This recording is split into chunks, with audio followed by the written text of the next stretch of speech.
Welcome to the Startup Grind. So this is a conversation not just between the two of us, although it might be interesting, who knows. It's a conversation between all of you and us. So on this note, I'd like to actually invite Mike on stage to tell a few things about himself and all that stuff. Thank you, round of applause.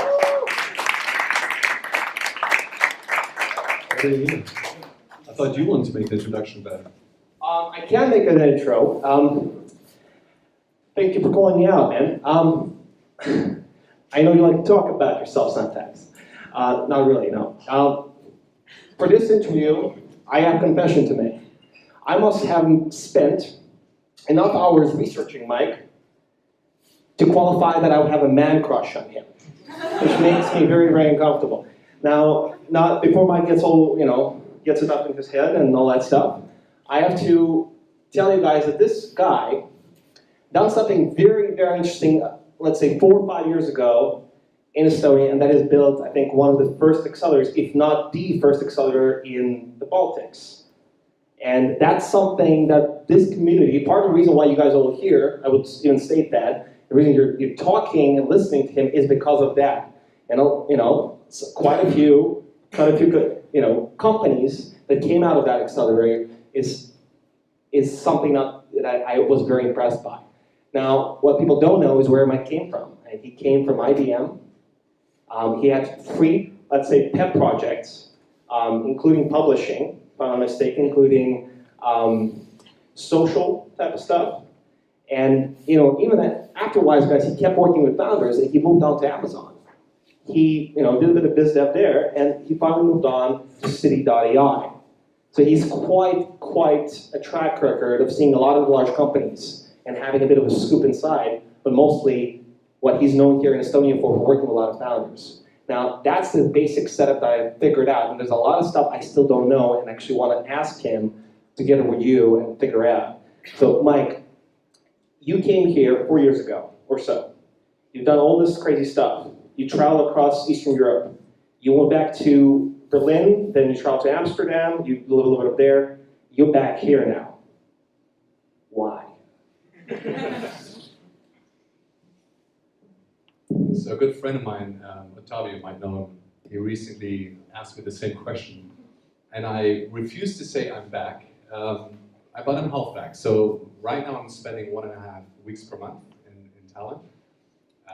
Primary reason is for Skoro. So it's a company that I've been helping for a while, now in operations, so heading sales biz dev for them.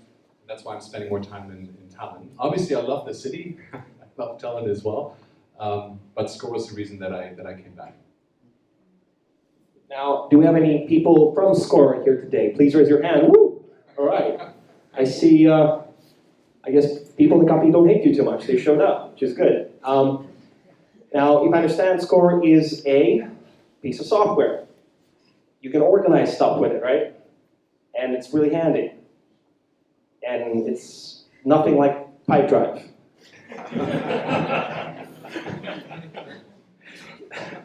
Was that a question? I'm mostly fishing, but if I would phrase it in a question, if you can share a little bit more about what Score is to people who don't know in this room, I'd love to have you, give a bit of a overview. Sure.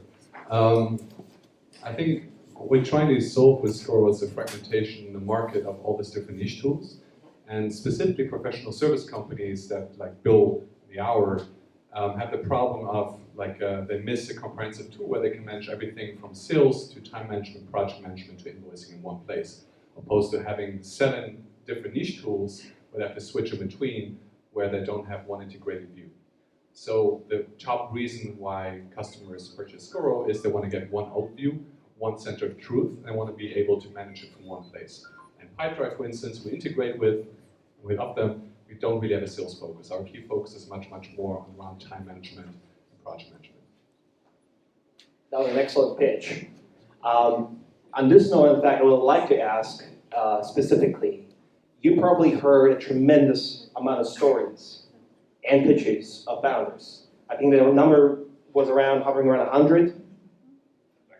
Stories I heard? Yeah, pitches. well, pretty much. Well, specifically, you're also having meetings with, and a little more hands-on, not just like somebody told a story and you went and forgot about them, but more or less like hands-on stories that you actually mentored, helped with.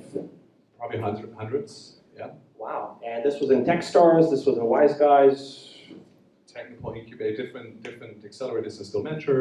Obviously with Wise Guys, the whole selection of Wise Guys in between, beautiful meetups like this, and yeah. What kept you going? I mean, after 50th pitch, you might get a little bored maybe.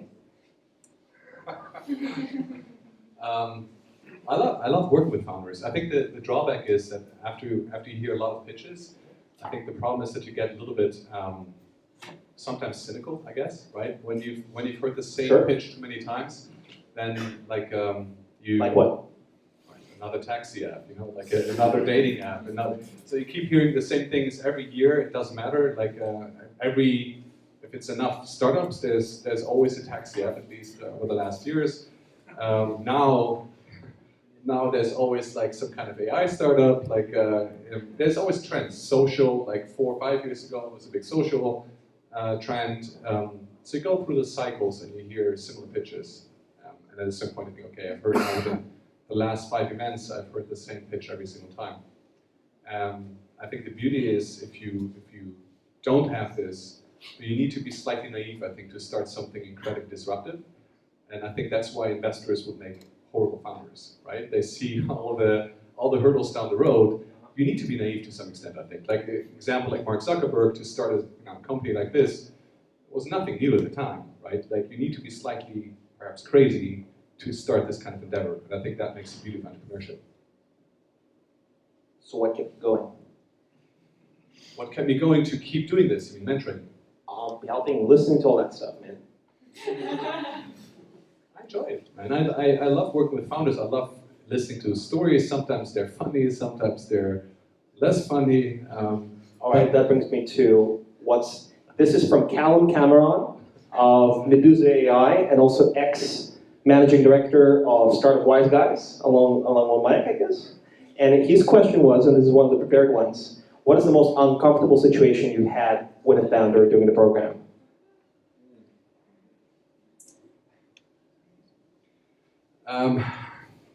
I've had people cry during the program. I've had one occasion where there was a conflict who would do the final pitch, a demo day, and the founders actually cried in that argument. That was slightly uncomfortable. I think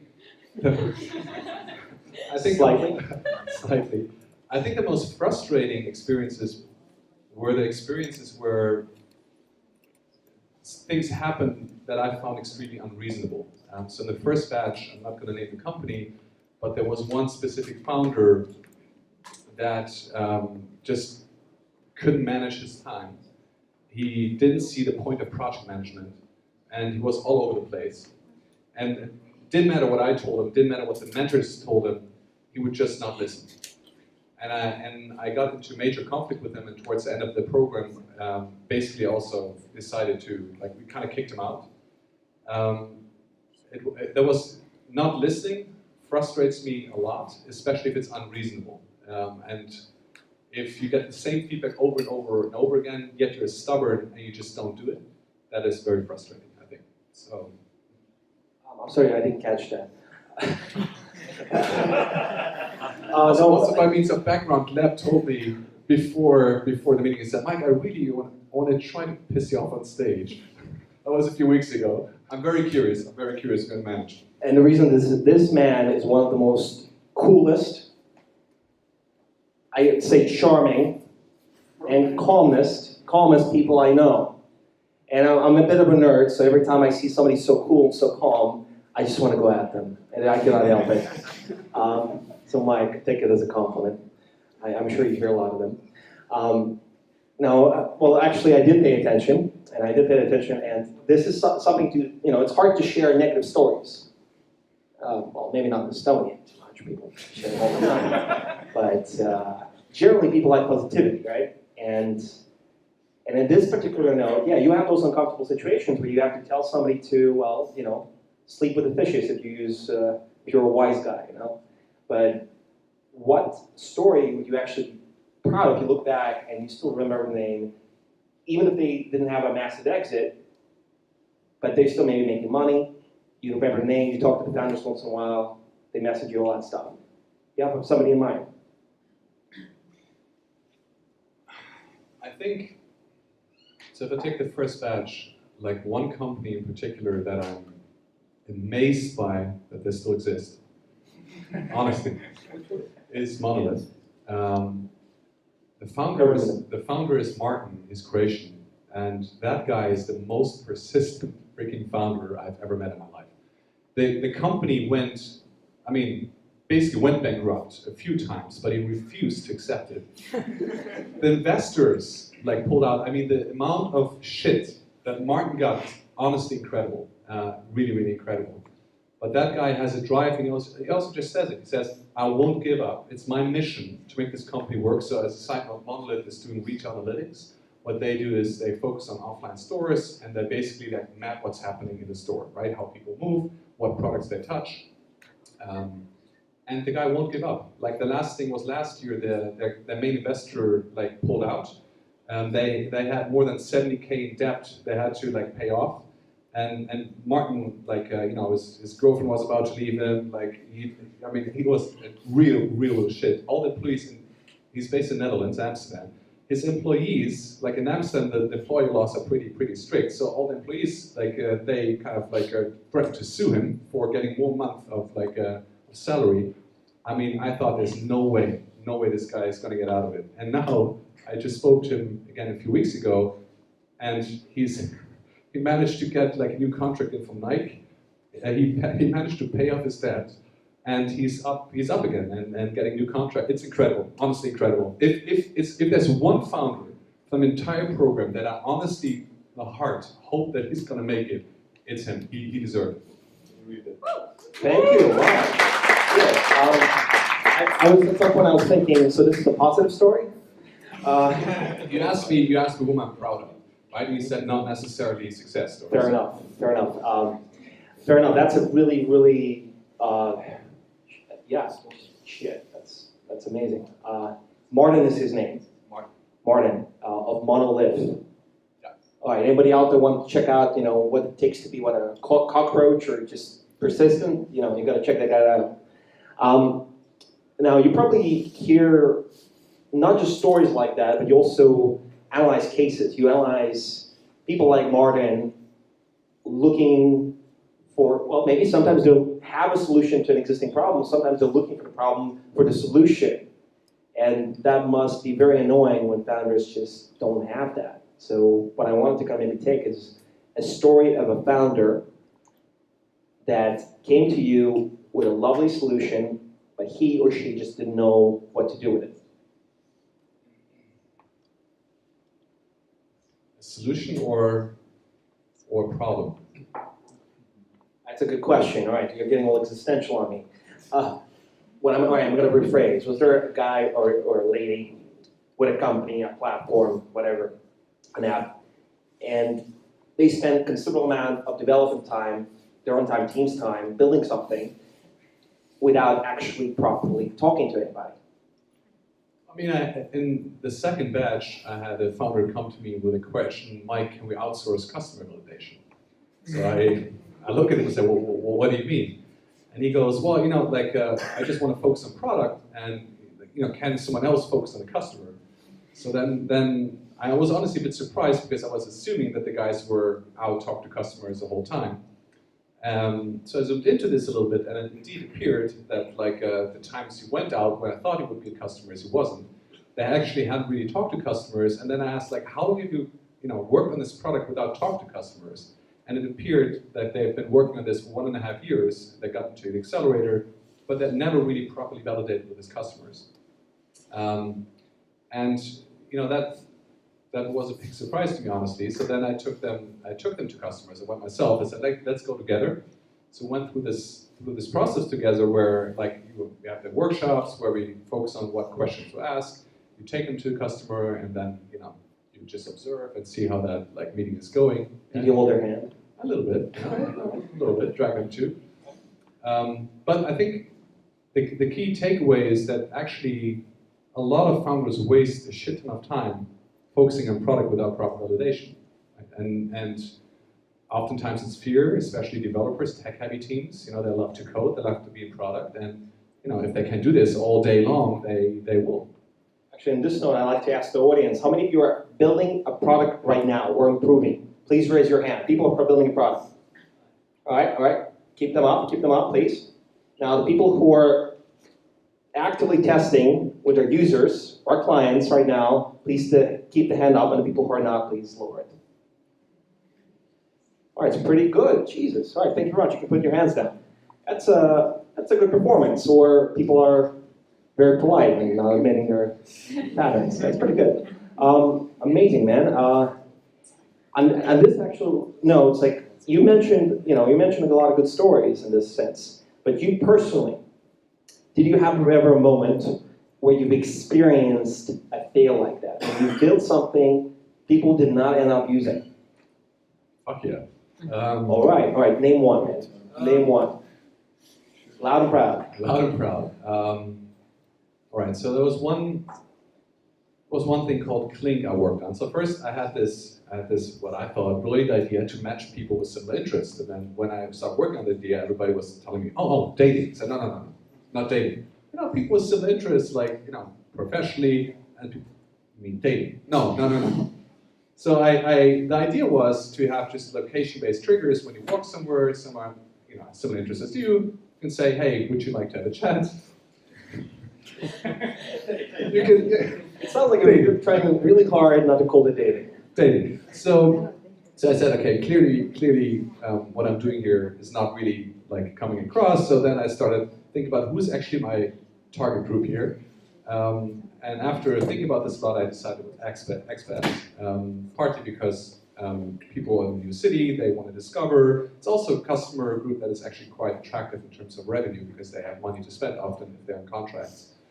And then I decided, okay, like matching them, what do I want to achieve? So then I focused, instead of like just matching them based on interest, I focused on events. For instance, like playing football in a park, right? They say, okay, let's meet up. Or you go to like it might be a meetup, or it might be something in particular. So we built this map-based view where people could see what's going on around them, in particular for expats, and they could just do, oh, cool, football in a park, I'd love to join, or go to this event, etc. It appears that monetization is fucking hard. Also, the traction was much harder than I expected. We talked to banks, we try to get stuff like the ATM machines on the map. People don't give a shit about that. Then we tried all kinds of stuff. I'm sure there were all kinds of ways to make it work. We didn't find them, and also back then I had no fucking clue what I was talking about, right? I tried shit out. If I'm looking back, I mean, all the mistakes that you could possibly do. What were they? If you look, I'm a bullet point guy. So number one mistake you've done based on this story. This one. So first of all, the assumptions, right? So the initial thing, I started building something without really like talking to a lot of people. That was the first. Then going back and then people, oh, dating. So, no, this is not dating. So then you have to explain what it is. Then you start pitching. Trying to convince people. And the fact is, if you pitch it enough, like if you know people long enough, they tell you it's great, of course. So then you get confirmation. That makes perfect sense. So then you're more and more encouraged. And you build shit that simply nobody needs, right? Then you pivot, or you try to focus on more concrete customer segment, and then you think, okay, how the fuck am I going to make money with this, right? So thinking about this stuff up front, first ask the right questions, build much later, all this stuff, it's in hindsight.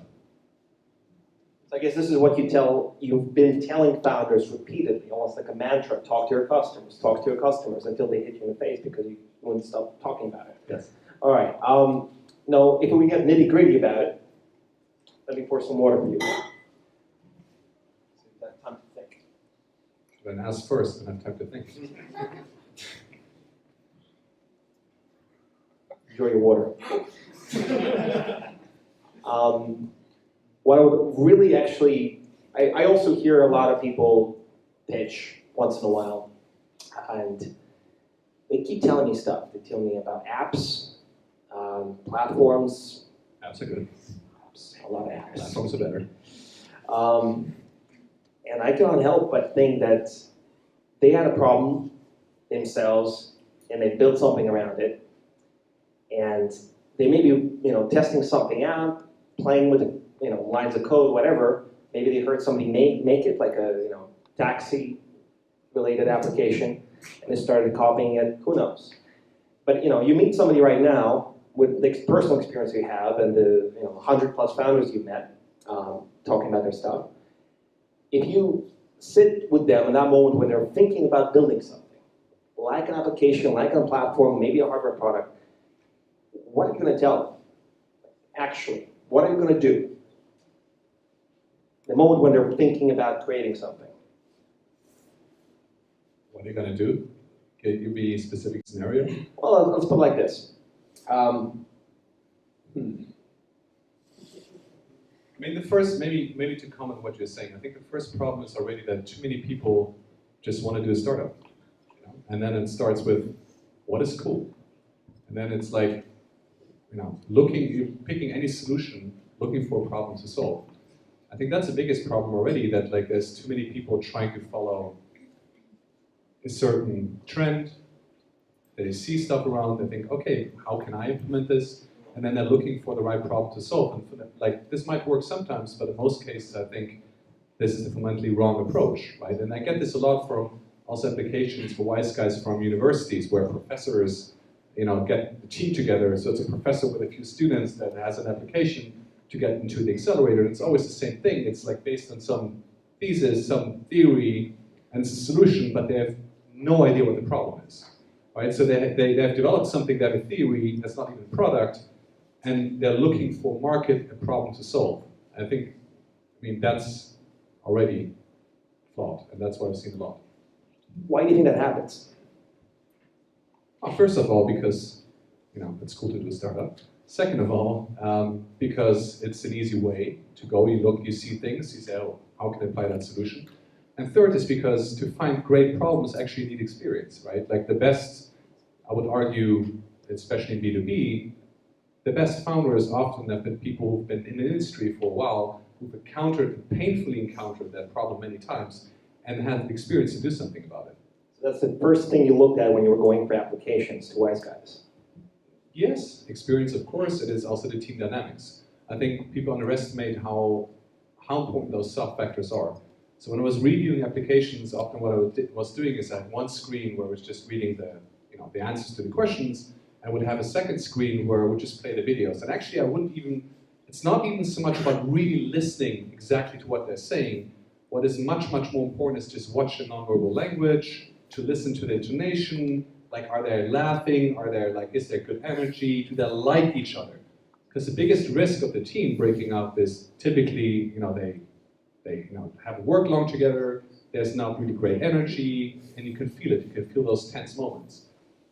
Like the pitching example, where people couldn't decide who's going to go on stage and cry, right? That's now when we talk about team dynamics, language, all that stuff, it's a lot of social intelligence. So do you have cases where you just have a bunch of developers who are really super duper nerdy and don't know what social skills are, or maybe they do and want to learn it? But how do you go about that? So really good devs, not that good in presenting themselves. But I don't think it's about necessarily being good at presenting yourself. I mean, if one thing, that's what the accelerator should be good at, right? Polishing that stuff. There's this bad analogy that I coined is like, if you accelerate shit, it might briefly look like chocolate, but certainly won't taste like it.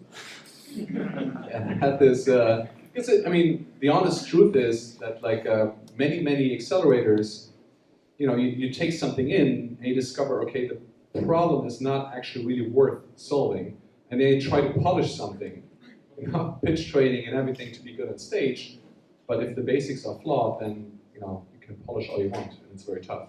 And to answer your question, deviated slightly for the developers, I don't care about bad presentation at all. Like it's about, does the team like each other? It's the energy, even if they're introvert, that doesn't matter. It's just the feeling that you get.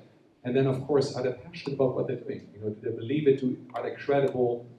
And that's what you're looking at the videos, and when you read the answers, customer validations, the traction there, do they have proof that what they're doing is actually worth it.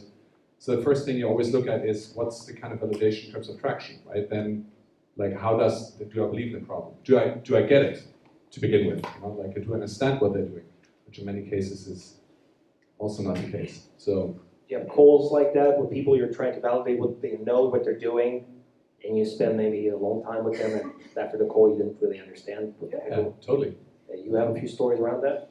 I mean, I had the craziest pitches. I had like two ex-Googlers pitching me a new type of cloud, you know, and the descriptions were so vague that I was really interested. So great background, like looked like smart people, you know, and then you have a call, and I scheduled a call for like 20 minutes initially, and I didn't have follow-up calls, so it ended up being an hour, and after an hour I had no fucking idea what they were doing. So I tried to pin it down, say, okay, cloud over cloud, so explain this to me. And then I would start with like a booking.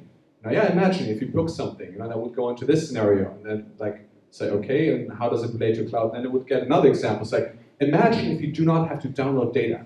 I said, how does that work? You know, can you explain? And I wouldn't really go in any detail, but keep evading any specifics. It was incredible. After I actually asked Andres from SmartCap, I said, Andres, can you do me a favor? Can you please jump on a call with them? Because I have no fucking idea what they're doing. And he did the same. And he after said, like, Mike, you know, honestly, I don't know. Like, the same story. And of course, I had I had a few of those occasions where you just don't get it, right? And then there's two scenarios. It's one, they might be truly brilliant and just horrible at explaining it, right? And we just mere mortals that just don't get it, and then you miss out, right? Then like this thing is going to be huge. Look back and say, "Oh fuck, I have no idea." Of course, or they're full of shit, right? I mean, fake it till you make it. Some people say, right? Well, thank you very much, man. What I really want to do now is oh, please, yes, thank you. Shoot. Do it for yourself and the audience. They always say that to start a startup, the ideal team you have an engineer, and then you have a designer to make things pretty, and then you have sales guys, like your marketing guy, so they will explain things. And that's supposed to be the ideal team. Like in your experience, does it matter what kind of team is ideal? Is there a thing called the ideal team? so I think the ideal team is very different for every business, right? I think the standard, the nice triangle that you described about this team is, you know, if you have a great dev guy who can actually build it, a designer to make it look pretty, and a great biz dev guy who can sell it, then in theory that's a perfect team. But it's so different whether you have a B2C or B2B, and what specific vertical you are, what expertise you need. I mean, talking about like machine learning in particular, if you're very tech heavy, you need more guys on the tech side to make it happen, right? Maybe you don't even need a designer. Sometimes, like, who cares about looking good, actually? If it solves a problem and you might be more of a platform at the back end, you don't need a designer, right? So, and I've also discovered that it's extremely tough to pinpoint what a great team is, right? Like initially, I mean, everybody talks about team. We know that the VCs are looking for it. And I asked myself this question many times, like, how do you discover a great team? Because the honest answer is, it's in most cases surprise, and you discover it once you work with them. The only indicator that I found that makes a great founder before you get to know them is they have to be a little bit of a pain in the ass. If they're too easy, that means they're not hungry enough, right? So the best founders I've had in the program were the founders that negotiated the toughest before. Is that like 8%? Fuck 8%, you know? Like, no. If you want us, like whatever, 4%, and like we're really like hard negotiation. They would ask very specific questions about the contract. They would go into detail. This told me, okay, they care. They hustle. They want to get the best for the company.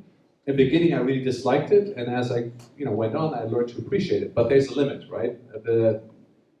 I think it's good to hustle, but at a certain point, you have to accept, those are the rules of the game. This is what I can do. So this is it. This being a little bit of a pain in the ass, I think, is the one qualifier before you get to know them, and then getting to know them, you start, because everybody is so different. It's so hard to label people to say this is what makes a great team. What I was doing is with also looking for companies to invest in. What I was doing at a certain point is I would ask different friends. I would say, I would ask a founder, do me a favor and have a call with 3 people. And then typically I would ask 3 people I knew, 1 who knows the industry very well, 1 who I just trust in a specific area, like marketing or sales, something where I felt for that company there might be weakness. And then maybe just more like a third party who's just smart and might know something about, like, related to the company. And I would ask all of them, like, just have a half-an-hour chat with them and just tell me your opinion. But do me one favor, give them a small assignment. And I don't care what that assignment is. Nothing complicated, something you can easily do. And that method actually worked extremely well because it told me 1, opinion of the 3 people, which always matters if you know them. 2, that small assignment, what I start discovering is that more than 80% of the people do not follow up, right? Even if you tell them like simple things like they want introduction and say, great, can you send me the names you want introduction to? I mean, the most simple thing, even this kind of follow-up in some cases is not done, right? And if it's one thing I've learned when it comes to founders and hustling is if you cannot follow up, right? If I cannot even trust this, then how are you going to follow up with customers? How are you going to go drive towards a close? So that's the one thing that I've done before to test kind of the ambition and also like discipline of founders. So what I'm getting here, to summarize for everybody, people who are tough and created a bit of pain for you in the beginning process, that was one indicator that they're going to be very, very pushy. On the second side, what I understood is people who would follow up on those exercises. That was like a small social validation for you. Now, a part of all the things that you have done, one of your roles is an experienced business developer. So you've presented Amazon, you've pitched in a corporate environment for quite a bit. Now you've hustled yourself, you've gone through Central and Eastern Europe, all the major cities, and you're talking about wise guys. Now, currently you're at Scoro, you're helping them out, analyzing their sales calls, all that stuff. Now, what I really want to figure out, and this is kind of tapping into your experience as a business dev. Now, before I go there, I would like to ask how many people are doing sales or business development, all that stuff. Please raise your hand. All right, quite a few. All right, that's cool. Now, that's just for down people who potentially need to hire somebody or would like to start doing it themselves. Now, I'm not going to go for commandments. I'm not going to go for the top 3 things you need to know, all that stuff. I know you like lists. A lot of people like lists. What is that you thought you knew at some point very well that turned out to be false in terms of sales?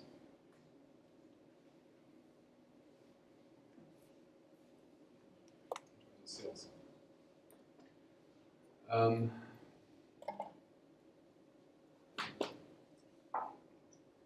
guess the answer to that question will be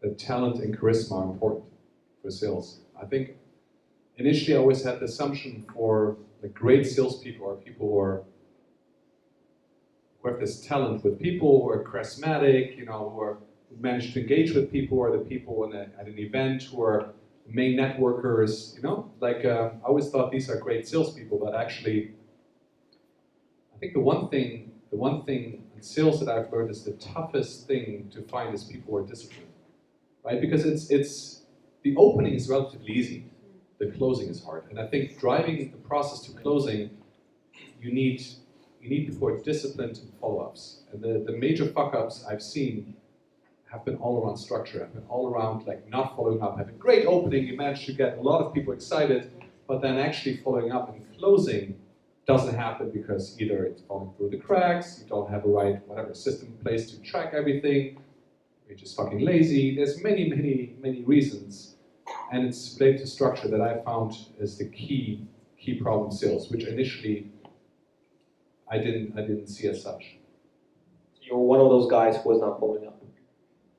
That too. All right. I'm going to go for systems. We're talking about structure, we're talking about discipline. Now, I'm not a very disciplined person sometimes, very impulsive. But at the same time, I don't want to use like a complicated piece of software telling me what to do. How can I do baby steps, man? Just a little bit, just to get myself a little bit organized. What are the maybe hacks, tricks, tips that you've adopted for yourself, maybe your team? You mean as a salesperson, as a founder? As a business dev, as well as the CEO, somebody who needs to get to the closure stage, and ABC and all that stuff. First of all, do you have a clear tool in place to manage your pipeline, right? Whether it's like Pipedrive or doesn't even matter if you want to manage it in Excel, but do you actually put it like all in one place and you drive it across the stages to manage it? Second, do you have a script, right? I mean, to me, it's incredible that by far most sales teams I see of like companies even more than 50 people do not have a clear script in place. You know, and asking like, how do you sell? And every single salesperson has their own like pitch. They've done it for years. They might be confident in it, but there's no structure, right? And there's no, for onboarding, the new person comes in and he or she does it in his or her own way. And so a clear script in place, like Mike, if I may ask the audience here, how many of you use scripts in their sales process? Please raise your hand. Alrighty. Well, that's one takeaway for all of you. Sir, yes. Using scripts doesn't make you like answering machine or something like that. That is just like you press play and that's it. No, absolutely not. And I tell you why. The thing is, what makes a great salesperson, in my opinion, is someone who got all the basics covered. So the script for me is the foundation that enables unity, right? When new people join the team, you all like are kind of working from the same base. What makes a great salesperson is a person who knows it by heart and can deviate from it. But the problem is if you don't have the foundation, everybody is starting at a random place. There's no way to compare it. I mean, to give you an example, how are you gonna do peer review? If you have like a sales team of 10 people, like I said, let's do peer feedback. Based on what are you gonna do peer feedback? If you don't have one common document to do the feedback on, right? Everybody's saying, okay, I think this is a great call, it's a shitty call, it's a personal, subjective opinion. So I think it always needs to start with a foundation. It doesn't have to be crazy detailed script, right? But you want, when it's, let's say, B2B SaaS sales, there should always be structuring a sales call. There should always be clear opening, there should be probing where you ask questions, there should be the demo phase, and there should be closing, always, right? However, what theories you want to use, whether you want to use spin selling, whatever, who cares, right? But there's a structure. Then within that structure, you want to make sure in the probing phase that you ask the right questions. You want to make sure you understand how is the decision made, right? You want to make sure you have a decision maker in the call or you know how to get there. There's clear steps, and this should be the same. And then I agree with you, of course you don't want to sound like a scripted machine, right? But that is then, once you have that in place, then you can play with all the finesse. You can play with psychological profiles, you can play with all the fun stuff. But if the foundation is not there, it's very, very tough to do so consistently. Thank you, Mike. Philippa, did you give your answer? Yeah.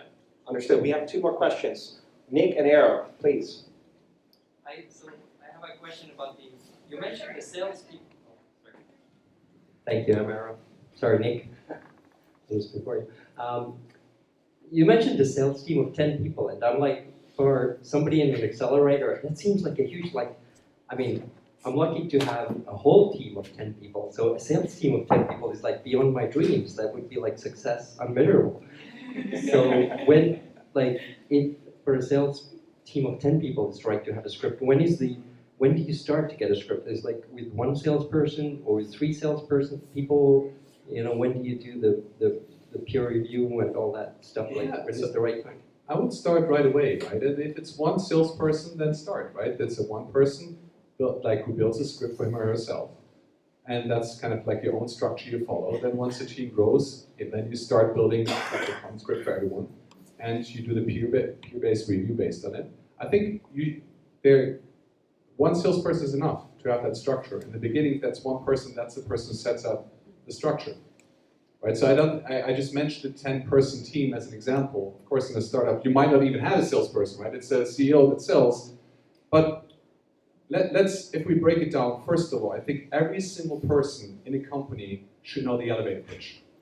What are we doing, right? If you have 4 people, maybe no sales, let's say 4 developers in a company, every single developer should know what are they doing, the elevator pitch, because we're at a bench, you're somewhere, you don't want to think about this. This should come natural. Hey, this is what we're doing, right? The short pitch. And then second, when it's a salesperson, he or she also better knows how to sell it. And it's practice. And that's another thing. It surprises me how little this is practiced. How much free rolling. You jump on a sales call, and every time the call is like very different. It's all like practice the stuff that works. We had a second question in the back, Mr. Seth. Hello. Hello, sorry. Just following up on this, I would say the script is not the words you use, but the story you tell. You to repeat the same story and learn the same story. You're all telling the same story. And again, as you find well, certain elements of the story work, you keep that bit and feed it through the team. Other bits which don't work and feed it through the team again, whether you're one person or 10 people. That's just my take on it. Yeah, you're right. So what I'm doing right now, for instance, with the Scoro, so we have a script and then we have a feedback document, which means it's all the time adopted. All the time the best practices are collected, the best use cases, objection handling we collected, we constantly iterate through the script, we adjust it based on what works, what doesn't work. You know, and like this you learn, you figure out what works the best, and everybody has their own style, right? Then you have the script as a baseline, and everybody has their own style how to treat it. Sander of Shippenwise or something new now? Whatever you want to call me. All right, and we'll talk a bit later about that. All right, Sander, what's your question?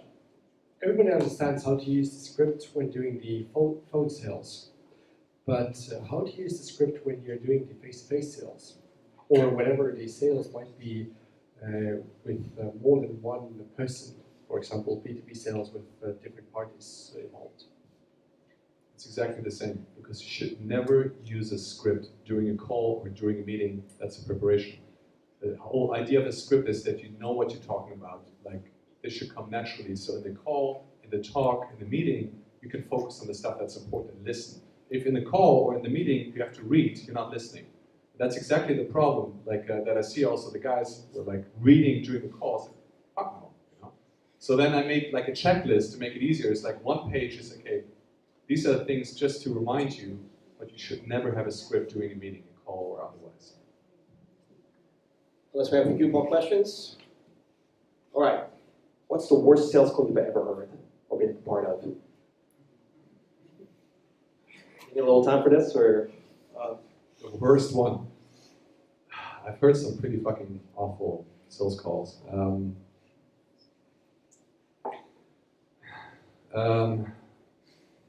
I mean, the tricky part with this question is I cannot mention names. I will just say It's fine. I would just say a company, but I'll just Big company. I was listening to a sales recording of a company of a friend of mine, and I was baffled by the fact that like it was primarily inbound, so the most of their leads all came inbound. And the customers were so excited. I listened to a call with this lady from the UK, and she was so stoked, right? She was just talking and just saying like how big the pain was, and like how they were looking for something for so long, and the salesperson, and I was listening, and the salesperson did almost everything not to sell, right? I was listening, I was just completely baffled. Like what? I mean, so for instance, the salesperson would just say,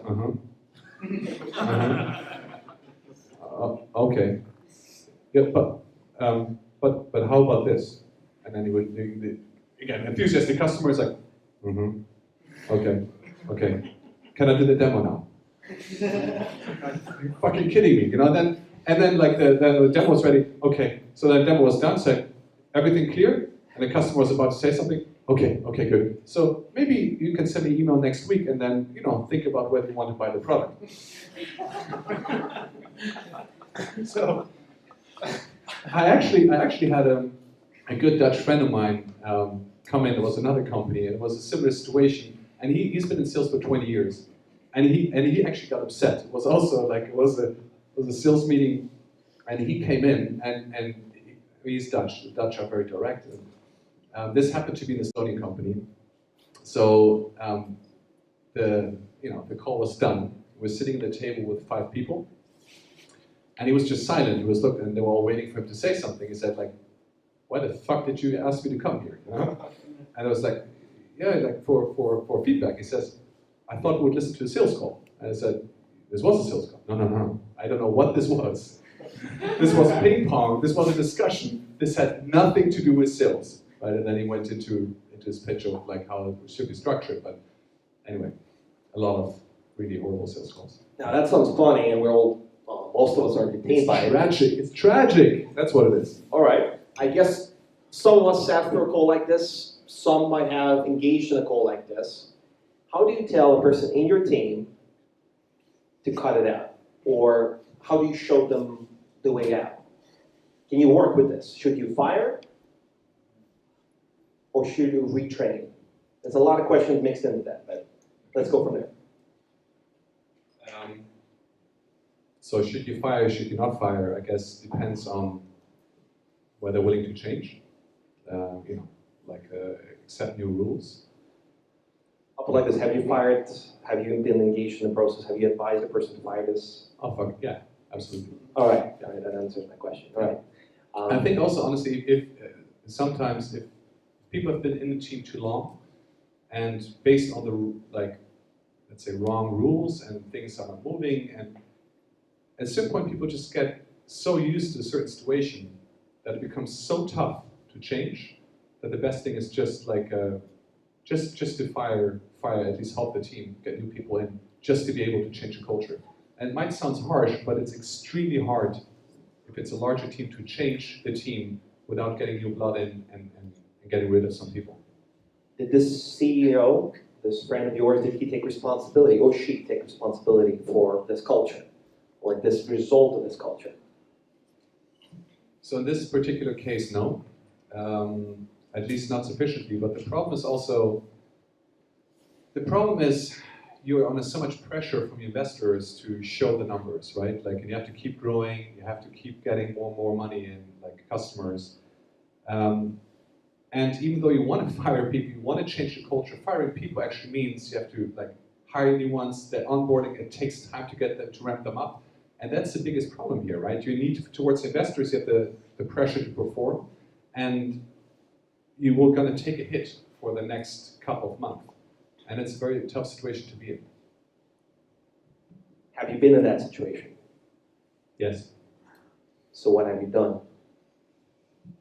One by one. So what I've done is hire one person to get one person out. Set the rules up front, say, look, this is the baseline, that's how we're all going to act.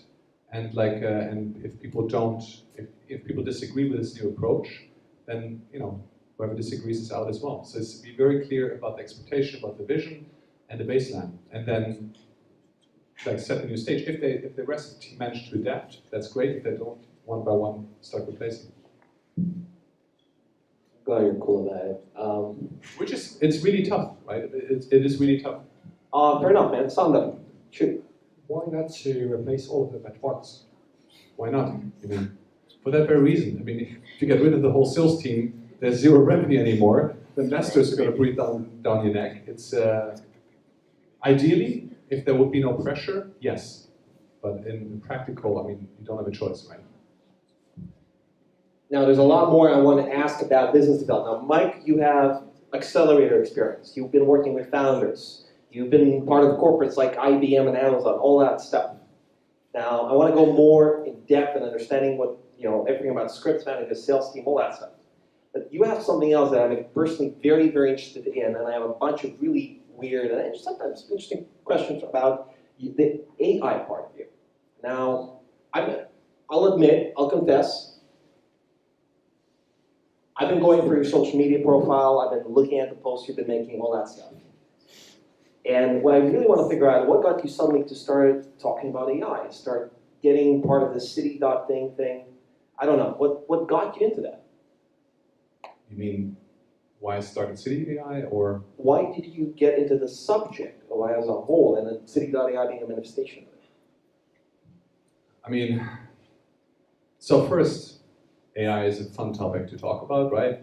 When you look at the high level of it, I think there's been so much philosophical talks about it that I think for everybody it's interesting to figure out what's the impact of AI for us on business, etc. So from a pure interest level, I think AI is an interesting topic. Why I started actively becoming involved in it with CityAI is for two main reasons. One, acute need, which was based on many companies that I worked on, all now moving more and more into like machine learning and trying to figure out how to use data in a better way.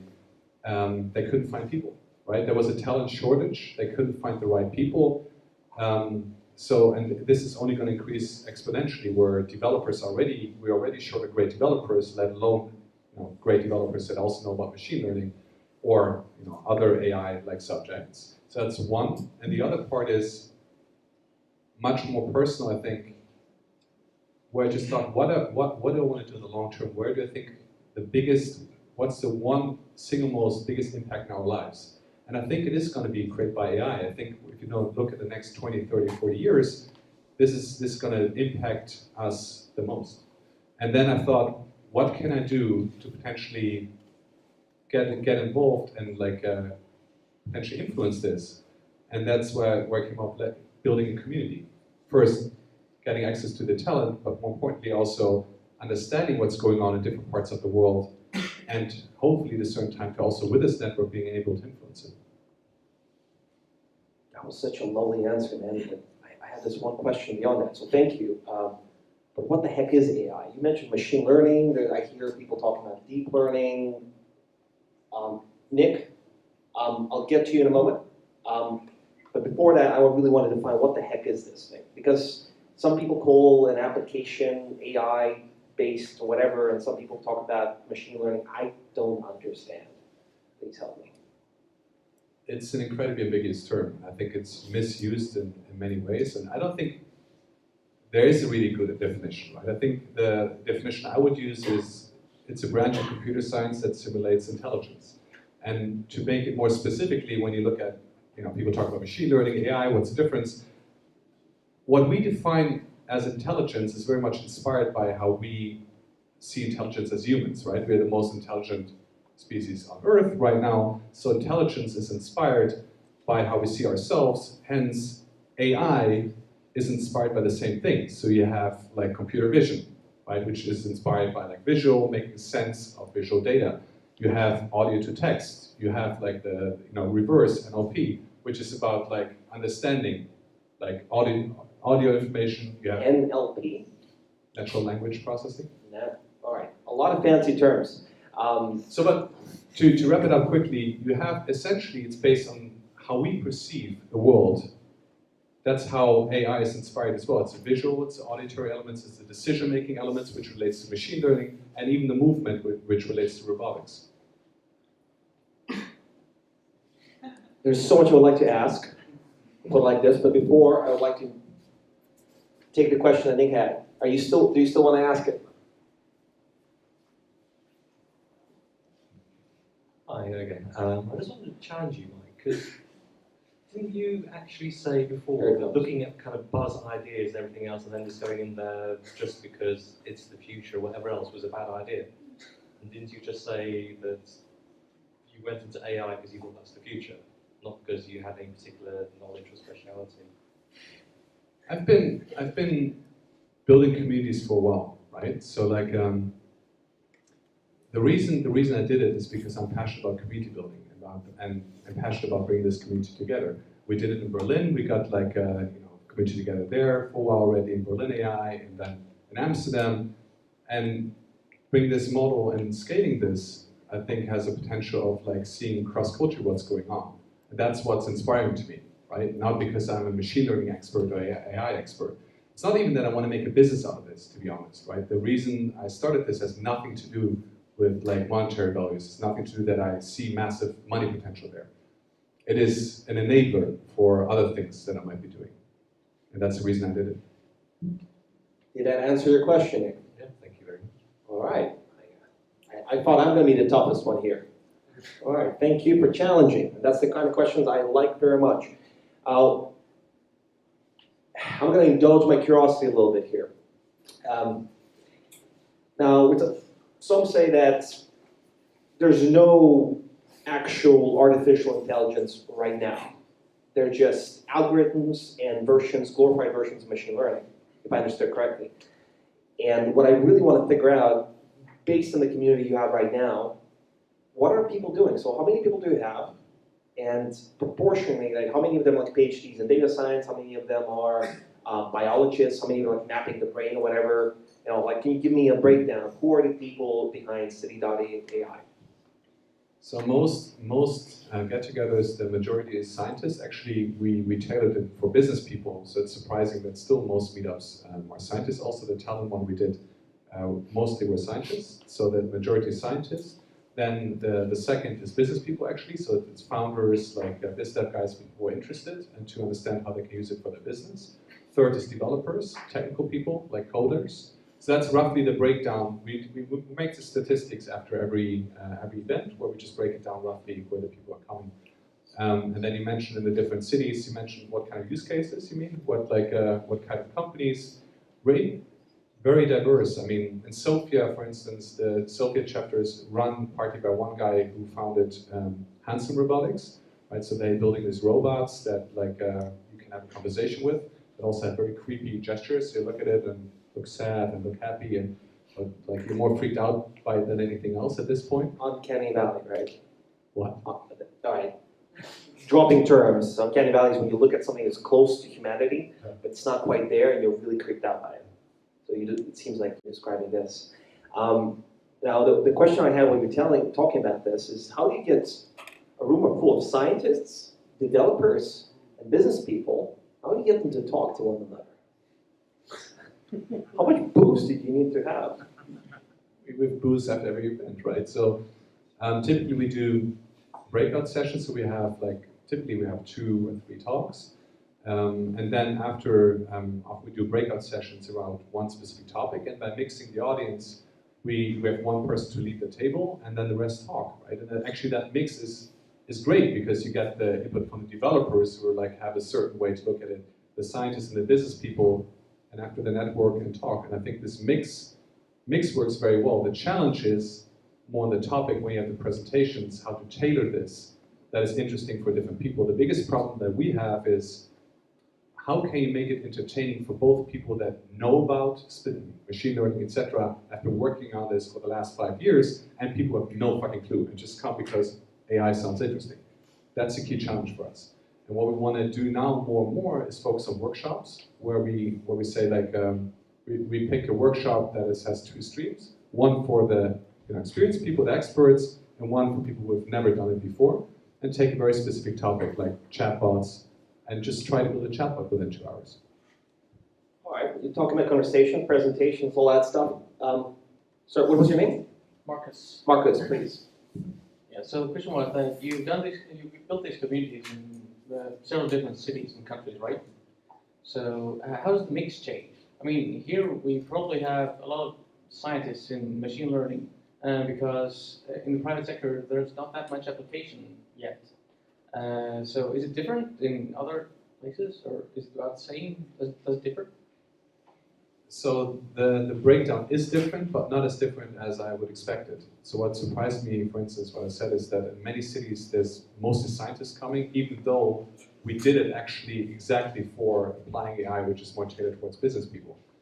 So that's what surprises us, but it keeps coming back. It's often scientists who come.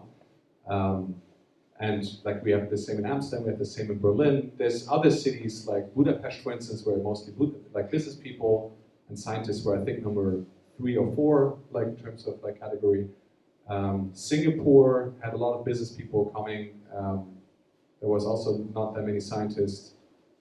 What are you laughing? Yeah. Mike, I love statistics. I love statistics. I love cities. It's just one thing you mentioned that got the reason why I was smiling. And I remember this story you started telling me about Georgia. And you had this conversation with a guy about AI. Something to do with world domination? The story, AI was a small part of that story. Do you want to hear the whole story, or I'll try to give you a short version of it? A rundown would be good, man. How can I summarize it shortly? The story I met this British guy called Nigel in Tbilisi, Georgia. He was working in Armenia, also in a startup that implemented some type of machine learning. But we had a dinner after the conference, and the conversation actually started with me offering him some wine. He says, "No, I don't drink alcohol. I have this yearly challenges." I said, yearly challenges? I said, yeah, this year I don't drink alcohol. I said, "Oh, how come? Why did you start doing these yearly challenges?" And he said, "Well, it all started with cheese." Okay. Cheese. Do you want to explain more? And he goes, "Do you really want to open that door?" And clearly we've had that conversation many times. So, and we had drinks, with wine, with food. And I said, "Yeah, fuck yeah, I have all the time. Yes, I want to hear that story." And then he goes on he starts talking about how he got accepted to this biochemical program in the UK that also taught him to build weapons, which led to we discussing like 15 different ways to destroy humanity, which ranged from obviously artificial intelligence, but also just digging up corpses that had some kind of disease that you can then synthesize from the bones, and if it has a high kill ratio and long incubation time, highly infectious, you let it go in the airport, that has kind of very, very bad effects. We went into like nanotechnology and 50 different ways of like how to destroy Earth. And then like at a certain point, everyone at the table was like, "What the fuck is going on? Like what the fuck is Nigel talk about?" And then at a certain point, I was like, "Okay, Nigel, we've been on this for 2 hours. The discussion went all over the place, but I still haven't heard why the fuck you're not eating. Like, what about the cheese? What's the thing with the cheese?" And oh yeah, cheese. So then he wrapped it up by saying, after he finished this like program, he got offered to work for a nuclear program, also potentially developing weapons, and he decided that he wants to make the right decision in life. And he said that the only way for him to make the right decision was to have the discipline, and to have the discipline every day. So for him, testing that discipline boiled down to picking the one thing he loved the most, which was cheese, and refraining from having it every day for a year. And since then, he's had every year a challenge, and every year he picks something that he doesn't, enjoy. And has been doing it since. So like, that's a story. Wow, giving up something you love so much and then not doing it for a year. I would have a very hard time. What I would like to go from, like, we talk about discipline, and we talk about AI, we talk about world domination. When something gets created like this, people like to talk about the dangers, the risks, all that stuff. What do you There's an angry dog. When we talk about AI, we talk about the dangers, all that stuff, and people keep, you keep seeing headlines from TechCrunch, Ars Technica, like, the doom and gloom, all that stuff. You probably get that a lot. So I'd like to go beyond and ask you, what is that you actually would like to hear people asking about? Either machine learning, or deep learning, or whatever it is. So I think when we talk about like artificial intelligence, where you started, is the problem is we're implying something intelligent in a general sense, which I think we're still relatively far away from. Whatever the date is, and the predictions differ vastly. Ray Kurzweil saying by 2029 we're going to have like some kind of general intelligence that surpasses what our collective knowledge as humanity. Others say that's bullshit, that's going to take hundreds of years. I just think it's a wrong discussion, because I think the real impact, for instance, on a relatively short term already, is like job replacements that now is also much, much more in the news, and the fact of like how we're going to handle this, right? And I think a great example is like someone like Trump promising the Americans to create more jobs, which is an impossible promise, right? And you already see now a lot of unrest in the US, and I think this is only going to increase. And that's just one massive accelerator, and this is going to be a global thing where we have to figure out what we're going to do with this. And all this discussion about like, general income, it's going to be I think it's going to be rocky transition. That's one thing. The other thing is there's actually very, very harmful ways niche AIs can hurt us, right? And it's not about general AI, it's not about consciousness, it is about like tech security. It is about like hackers, like implementing very specific algorithms to break in. It's about like when we talk about like cybersecurity, what's already happening now. If you look at conferences like DevCon, of like security teams that battling one another using extremely smart algorithms. If you see what's going on there, I think that's fucking scary, you know. And to the risk of like what we might see in the next 5 years, 5 to 10 years, what might happen. I think it's those very specific niche algorithms. That's a scary part, in my opinion, and job replacement and stuff that might happen to society in a more general sense, not general AI. So, shoot.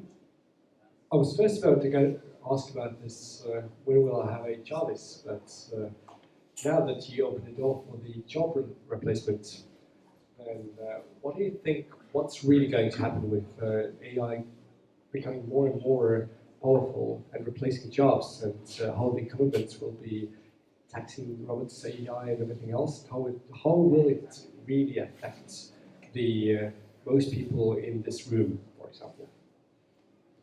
I think the reality is that most jobs are going to be replaced, and there's not going to be enough alternatives, right? I mean, autonomous cars is an obvious one where it's going to be trucks that don't need drivers anymore, taxi drivers and all this stuff.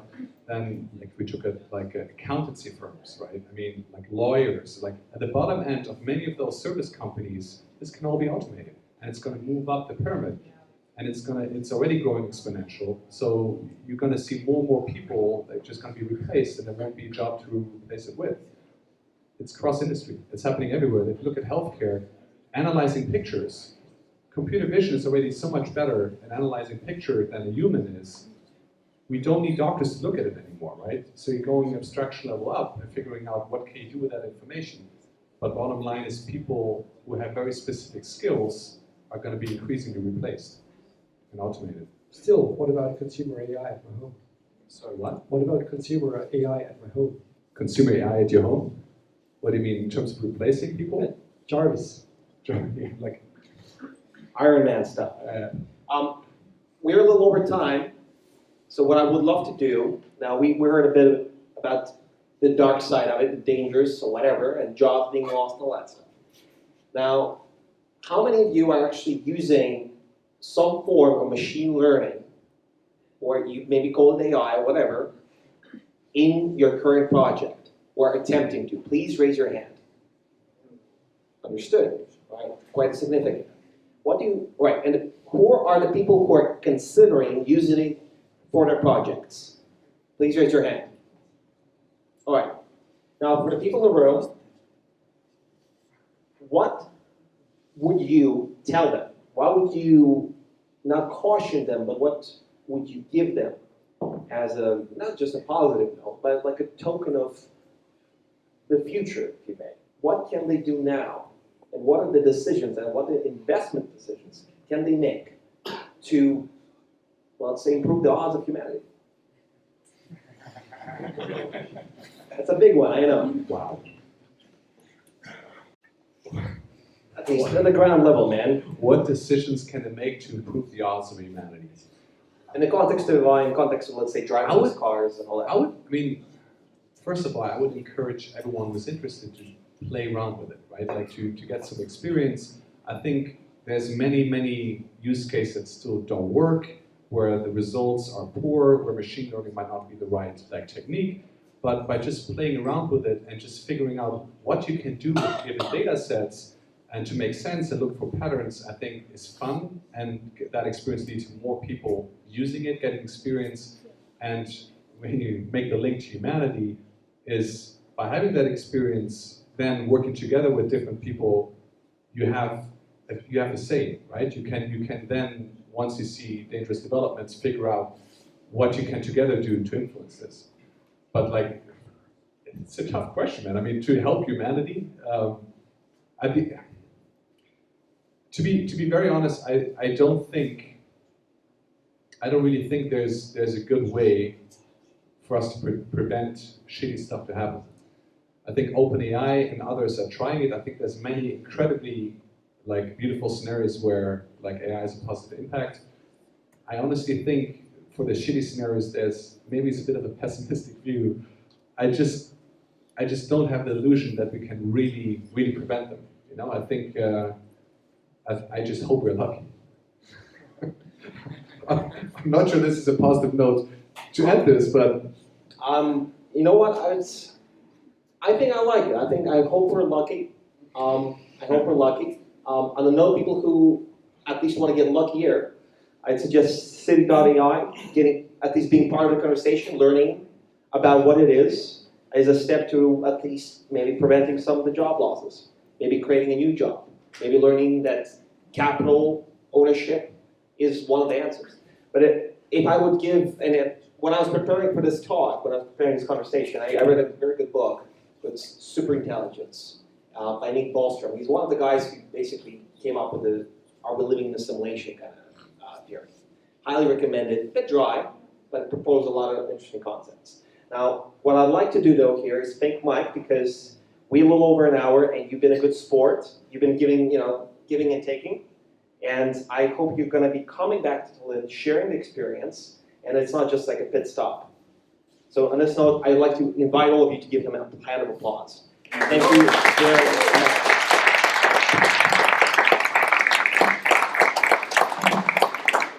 just one thing, if any one of you is interested to potentially become involved in City.ai whilst on the topic, let me know. Thank you. Welcome to the Startup Grind.